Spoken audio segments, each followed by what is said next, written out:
But I think one of the reasons why these people have this deep-seated anger and resentment is there's a bunch of people out there that have these lives that are deeply unsatisfying, because I think there are so many people that are working all day long doing something that is deeply unsatisfying and almost painful. Yeah, it's soul killing. Soul killing. Yeah. They're stuck in traffic all day, and then they're stuck in a cubicle after that. They relish the time to take a shit in the bathroom and look at their phone. I mean, they literally do that. That's a highlight of someone's day. They get in traffic on the way home. They get home after that, they're watching television, and they're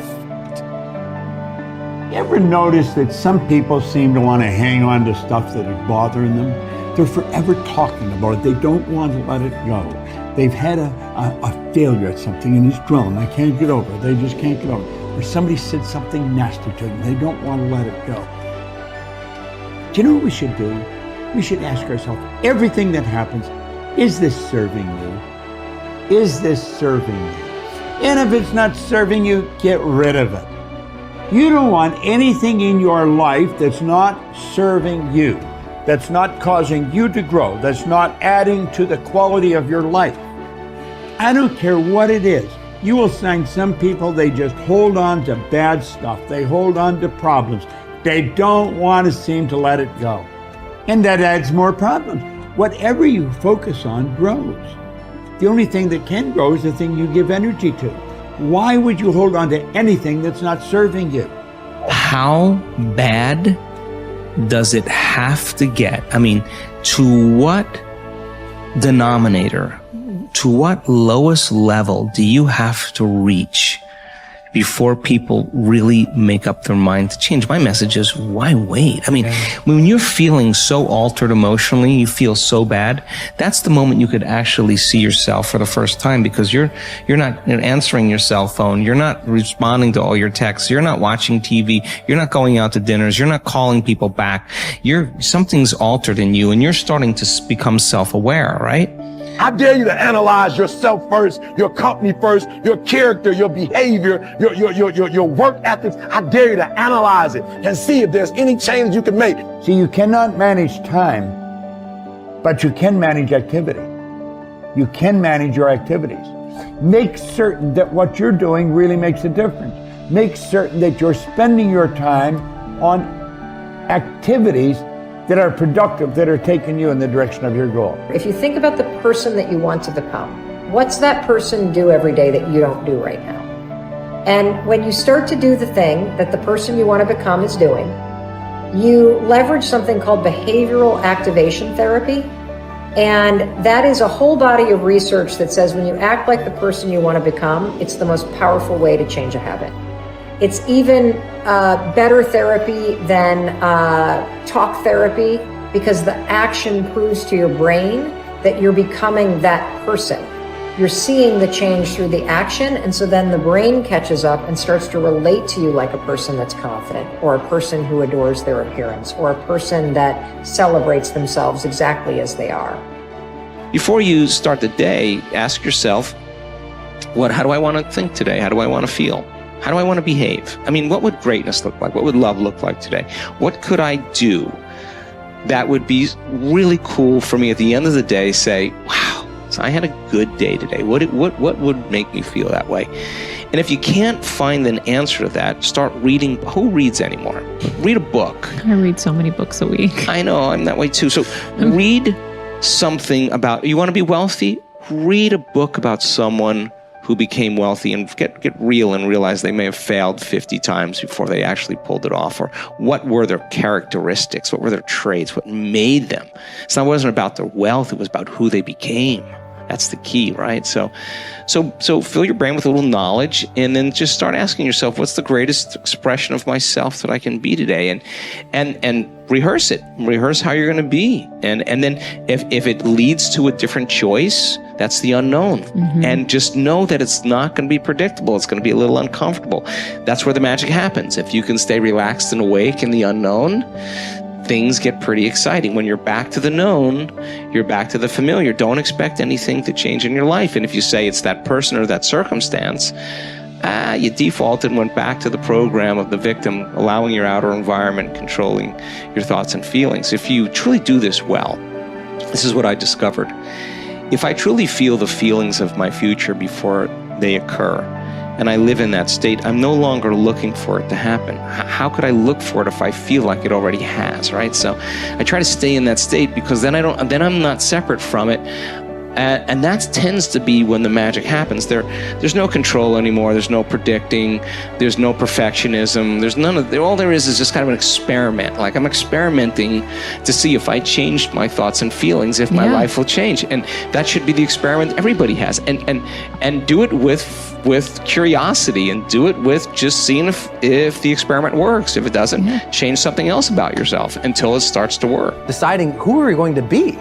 You know, we shouldn't hope to end up one day a magnificent, strong, beautiful, capable, kind, loving person. We should start living like that today, hopefully, so that we become that. That who we become is not an accident, but hopefully a purposeful intent. That our days and how we approach our days are literally driven by the intention of who we're going to bring.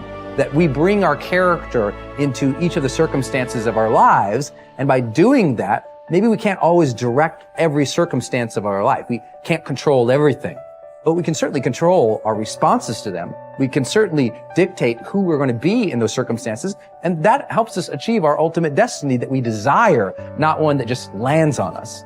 I think the other thing that really comes to people's into their power is when they really discover that, you know, each of our days is something that we can also design. Not just design who we're going to be. How are you going to design your day?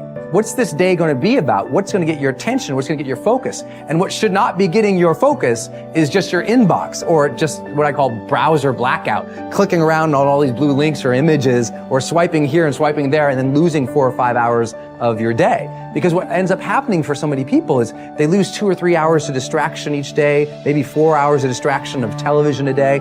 And over the course of their lives, now a decade is gone of opportunity, a decade of missed opportunities to connect with your family, to achieve your dreams, to work a little harder, to contribute that thing you always contribute, to learn that skill that you wanted to learn. Like, we have to decide on our days. We have to design them. We have to wake up and decide what this day is going to be about, what's going to get done, what's going to deserve our focus, who will we reach out to, instead of just responding to everybody else's needs. Look back over your life and ask yourself, what activities, behaviors, or decisions have been most responsible for my success in life to date? You will probably find that less than 5% of the things that you have said or done have accounted for most of the success you have enjoyed. You may find that it was your unique ability to solve a particular kind of problem or to take advantage of a particular type of opportunity. You may find that your special talent was an interpersonal skill that enabled you to influence and persuade other people at a particular time and place. You may find, on analysis, that it was an ability to take charge and accept responsibility for accomplishing a particular goal. Whatever has been responsible for your successes in life to date may be a good indication what you should be doing in the future. Analyze your work based on the measure that I call return on energy. Leaders in every field deliberately apply their talents and energies where they can achieve their greatest return on the amount of energy, mental, emotional, and physical, that they invest in any endeavor. They refuse to take on jobs or work in areas where they cannot perform at exceptional levels. They treat themselves as valuable resources, and they spend their energies very carefully. One of the questions that you might continually ask yourself is this the best possible use of my time and energy? Is what you are doing right now the most valuable thing that you could be doing, given your particular combination of talents and abilities? Often answering this question will help you to see that there is a vast difference between what you are currently doing and what you should be doing if you want to be fulfilling more of your potential. Once you have chosen your ideal job or occupation for this stage of your career, your biggest responsibility is to make the decision to become very good and then to become excellent at what you do. In a lengthy study on successful Americans, the Gallup organization discovered that expertise, or being recognized by your peers as one of the very best in your field, was one of the essential ingredients for success in American life. We said before that self-confidence comes from positive knowing rather than positive thinking.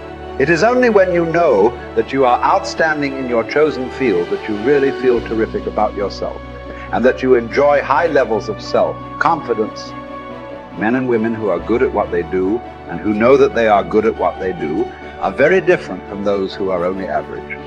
They walk and talk and dress and behave differently. They have an attitude of assurance and certainty about themselves that causes them to stand out in any group. They have a deep down sense of self-worth and self-confidence that is evident to everyone around them. The quality of a person's life is in direct proportion to their commitment to excellence, no matter what their chosen field.